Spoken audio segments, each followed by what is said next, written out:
And the mystery of L. Ron Hubbard sort of lurks in the background. Who was this guy? How did he come to do what he did? And I hope that we can give some perspective on him as a person and what he was doing and how he went about doing it. I do remember as a child seeing this man as some form of deity. And I was young, but I was already very early on indoctrinated to believe that this man had all the answers.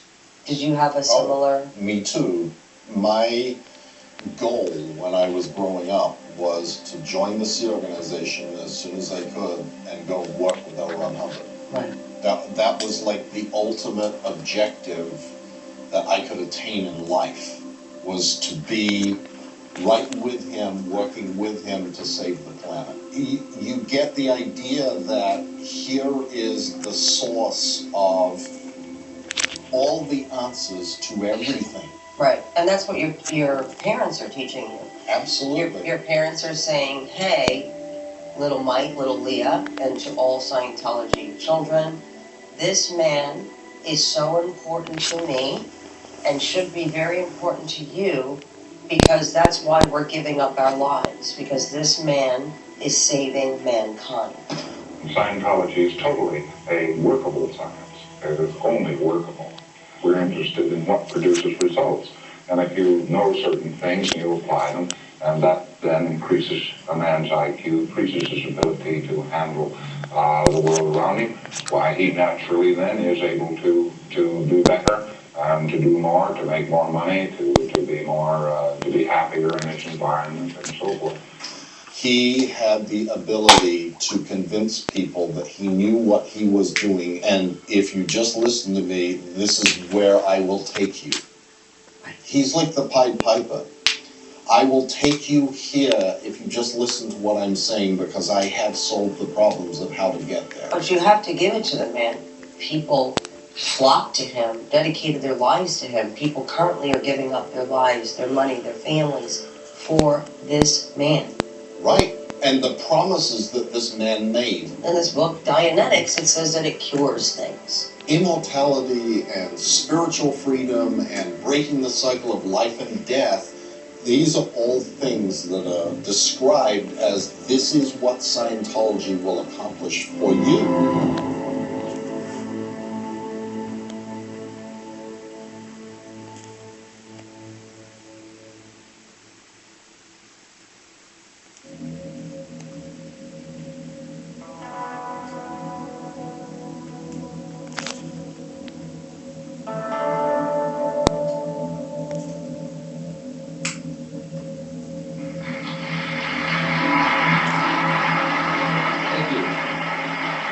Over the past 6 years, LRH has indeed been intensively researching the upper bands of OT.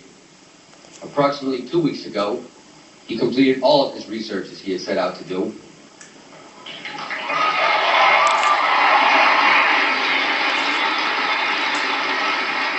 He's now moved on to his next level of OT research. This level is in fact done to complete the exterior from the body. At this level of OT, the body is nothing more than an impediment and encumbrance to any further gain as an OT. Thus, at 2,000 hours Friday, the 24th of January, AD 36, L. Ron Hubbard discarded the body he had used in his lifetime for 74 years, 10 months, and 11 days. L. Ron Hubbard has decided to leave his body. Discard his body. Discarded his body. What would be the risk of being honest? If L. Ron Hubbard hadn't been able to eat the carrot, then no Scientologist would be able to attain the carrot that is being dangled in front of them of immortality, etc., etc. And the lawyer for Scientology comes out, and I do remember very clearly this man saying, you know, he wasn't sick. They made the point to say that he made a decision to leave his body because the work that he needed to do needed to be outside of his body. By the decision to continue his work outside the confines of his body, and by the decision to do it now, it is not surprising the body of L. Ron Hubbard was sound and strong and fully capable of serving this mighty Thetan for many years, had that suited his purposes. The lawyer said he was of sound mind and body. Exactly. And what's the truth? He was not at all in good shape when he finally died.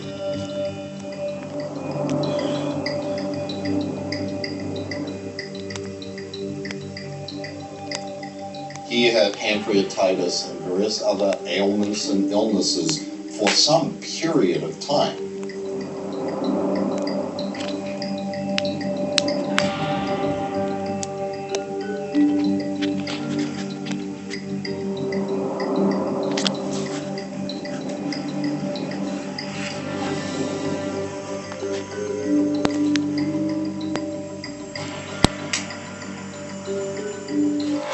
This was a briefing to keep Scientologists in, to not give up and say, well, screw it, if this man died, if he's just an average human who died of a stroke and sickness, then everything, the first book that we read, which is Dianetics, is a lie.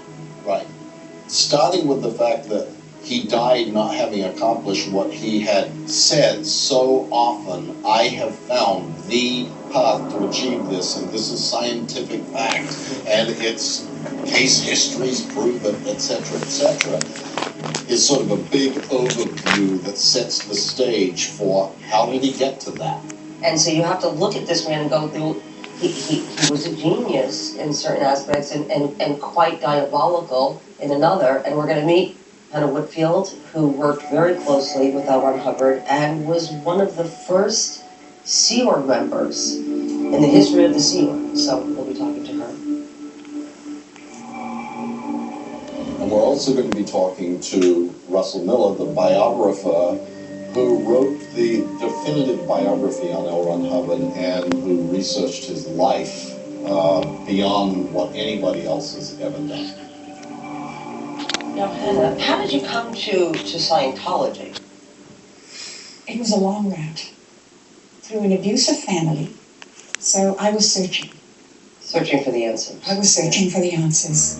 I had become a registered nurse in Johannesburg, graduated, and I met a medical student who said, you might be interested in this book, and he handed me Dianetics, the Modern Science of Mental Health.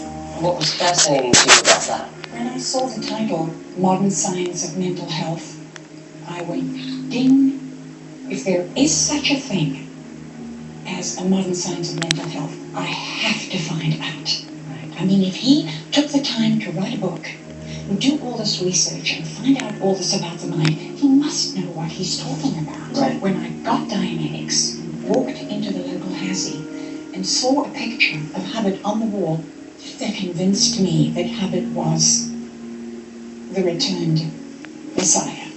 So you went immediately full on into Scientology?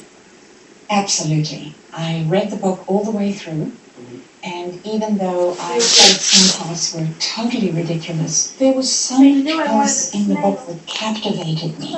And what did you think of it? Did you have a similar fascination? No, I'm afraid it didn't. I was completely dumbfounded that anybody could take it seriously. I mean, I thought the whole thing was a joke, to be honest. I mean, forgive me, Hannah, for saying this, but you approach from very different perspectives. Sure. You know, I was a journalist and working on the biography of Hubbard.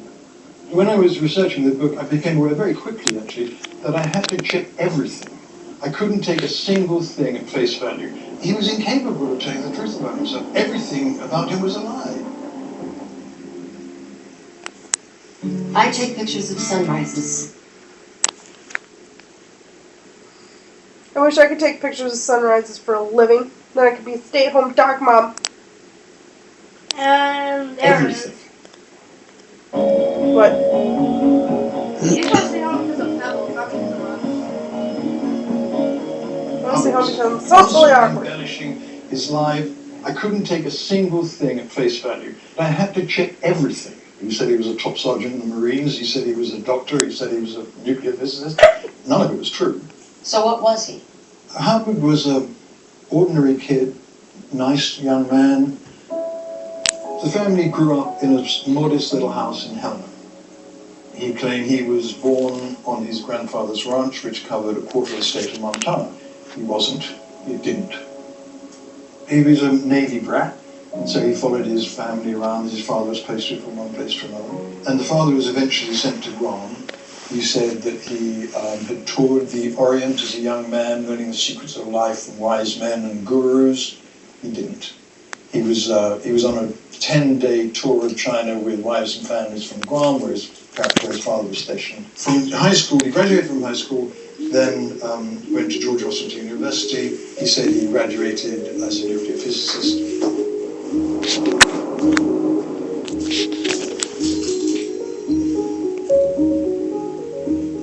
He didn't.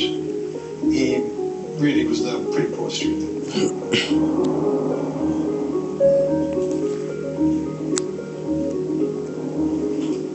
Never graduated from George Washington University. I remember talking to one woman, and she kept referring to Dr. Hubbard. So I corrected her and I said, well, no, he's not a doctor. His background is in engineering. Of course, I was wrong about that. He had no background in engineering. They flunked out of George Washington University after just in his second year. Hubbard really drifted after dropping out of university. He was unsure of what to do with his life, and I think he found himself when he started writing science fiction. That was it was a moment when science fiction was becoming extremely popular.